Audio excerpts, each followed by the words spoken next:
आपको बताते चले, भारतीय जनता पार्टी अब विकास के साथ हिंदुत्व के मुद्दे को लेकर आक्रामक तरीके से आगे बढ़ने वाली है। बीजेपी का मैनिफेस्टो वैसे तो 21 तारीख को आएगा, लेकिन जो प्रस्तावित मैनिफेस्टो को लेकर खबरें सामने आ रही हैं और उसकी जो रूपरेखा निकलकर सामने आई है, उसने यही जाहिर किया है कि बीजेपी बहुत सारे लोक लुभावन वायदे के साथ पश्चिम बंगाल की जनता के बीच जाने वाली है। अब इससे वोट मिलेंगे क्या? अब की बार 200 पार का जो नारा बीजेपी बुलंद कर रही है, उसमें इस मैनिफेस्टो के जरिए वो कितनी होगी कामयाब, ये देखना महत्वपूर्ण होगा। लेकिन उसकी बड़ी बातें इस रिपोर्ट के जरिए जानिए।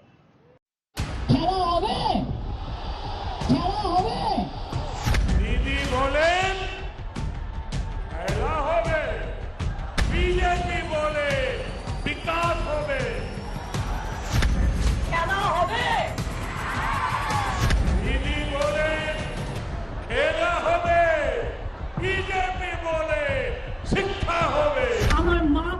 बंगाल के चुनावी युद्ध की रणभेरी बच चुकी है। जनता को अपने अपने वादों से लुभाने के लिए बीजेपी और टीएमसी में रस्साकशी हो रही है। टीएमसी के सामने जहां अपना गढ़ बचाने की चुनौती है, वहीं बीजेपी सत्ता पाने के लिए एड़ी चोटी का जोर लगा रही है।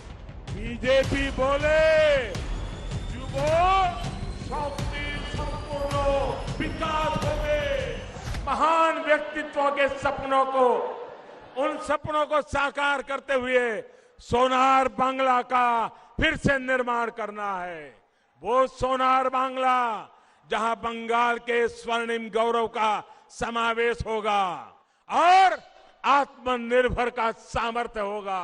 वो सोनार बांग्ला जहां हर गरीब, मजदूर, आदिवासी, किसान भाई बंधु एक सम्मानित जीवन जिए।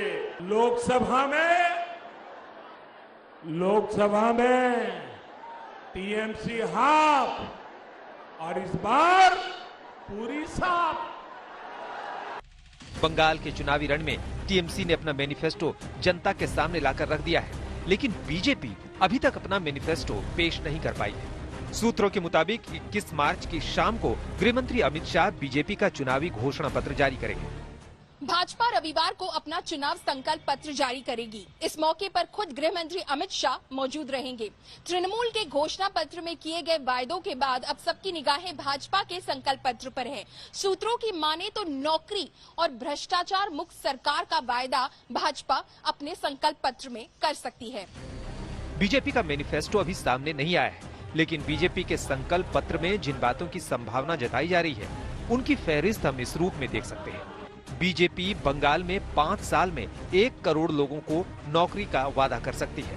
यही नहीं, बीजेपी बंगाल में राज्य नीति आयोग की स्थापना का वादा कर सकती है। लव जिहाद के खिलाफ कानून लाने की बात भी अपने मैनिफेस्टो में रख सकती है। कटमनी यानी तोलाबाजी और सिंडिकेट राज को खत्म करने का ऐलान भी बीजेपी कर सकती है। बीजेपी अपने विजन डॉक्यूमेंट में शारदा और रोज वैली चिटफंड घोटालों की जांच में तेजी लाने की बात भी रख सकती है। राजनीतिक हिंसा में मारे गए बीजेपी कार्यकर्ताओं के लिए विशेष पुनर्वास पैकेज का वादा भी मैनिफेस्टो में हो सकता है। पिछले 10 सालों में हिंसा की घटनाओं में मारे गए पुलिसकर्मियों के परिवार वालों के लिए भी बीजेपी के मैनिफेस्टो में राहत पैकेज का ऐलान हो सकता है। स्कूली किताबों से भारत विरोधी, हिंदू विरोधी और जिहादी समर्थक सामग्री को हटाने का ऐलान हो सकता है। इसके साथ ही सभी मदरसों में आम स्कूलों की तरह सिलेबस की बात मैनिफेस्टो में शामिल हो सकती है। बांग्लादेश से आने वाले हिंदुओं को नागरिकता देने के लिए सीए लागू करने का ऐलान भी बीजेपी कर सकती है। खेला होगा तो विकास का खेला होगा। गाँव-गाँव सड़कें बनेगी। मुझे बताया विकास का पैसा ममता दीदी ने खैदूरी के गाँव में नहीं आने दिया। सड़कें खराब है, अब खेला होगा। सड़क बनाने का खेला, अब खेला होगा। शिक्षा देने का खेला, अब खेला होगा। हॉस्पिटल खोलने का खेला, अब खेला होगा। रोजगार देने का खेला।